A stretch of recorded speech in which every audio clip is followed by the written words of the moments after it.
13 octobre dernier, M. Christian Depertuis annonçait sa démission de la présidence du comité permanent pour la fiscalité écologique, après de nombreuses interpellations du gouvernement restées sans réponse. Et sur ce constat, l'impression que j'ai est que le verdissement de la fiscalité n'est pas une priorité gouvernementale. Nous voulons ici saluer la qualité du travail de M. Depertuis, qui avait su créer du dialogue, de l'échange, voire du consensus au sein de ce comité qui réunissait organisations patronales, représentants des syndicats, associations environnementales et parlementaires. La création de ce comité faisait suite à l'engagement du président de la République de faire converger le niveau de notre fiscalité environnementale vers la moyenne européenne, puisque la France se situe au 25e rang européen.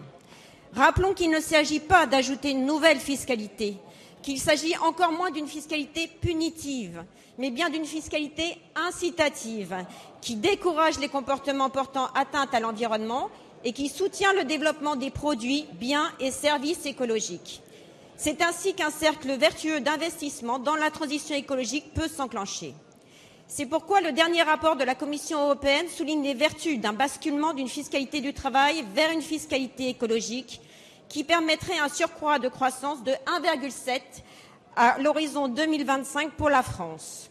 Le chantier est engagé, mais beaucoup reste à faire.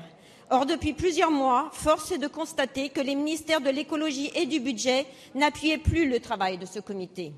Dès lors, dans la continuité de la loi pour la transition énergétique que nous avons adoptée ensemble, qu'envisage le gouvernement pour relancer ce comité permanent pour la fiscalité écologique? Et l'une des pistes pourrait être d'élargir son champ de réflexion au financement innovant de la transition écologique. Je vous remercie. Merci. La parole est à Madame Ségolène Royal, ministre de l'écologie, du développement durable et de l'énergie. Monsieur le Président, Madame la députée, Mesdames et Messieurs les députés, vous posez une question très importante qui est celle de la fiscalité écologique. Vous savez, je ne souhaite pas que la fiscalité écologique soit punitive. Et d'ailleurs, la grande décision que votre Assemblée a votée concernant le crédit d'impôt sur la transition énergétique qui va accompagner la loi du même nom permet précisément d'alléger les impôts pour permettre une orientation vers de bonnes pratiques. Et en particulier, les Français qui vont engager à partir du 1er septembre dernier des travaux d'économie d'énergie dans leur logement vont voir ces travaux remboursés à hauteur de 30% dans la limite de 8 000 € de travaux pour une personne seule et de 16 000 € sur un couple. Vous voyez que les travaux de réflexion sur la fiscalité écologique ont débouché sur des décisions très concrètes et très opérationnelles. C'est la même chose pour le bonus-malus, pour les voitures, qui permet aux Français de s'orienter vers des voitures non polluantes et de délaisser les voitures plus polluantes.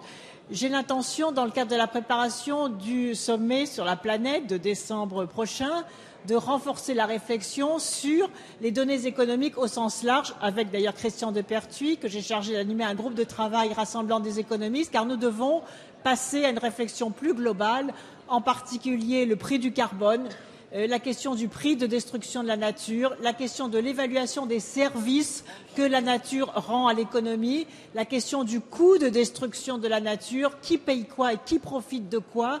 Et c'est dans cette approche globale que nous pourrons reposer bien clairement les valeurs de droits et de devoirs de chacun au regard de la protection des valeurs environnementales et de la planète en général.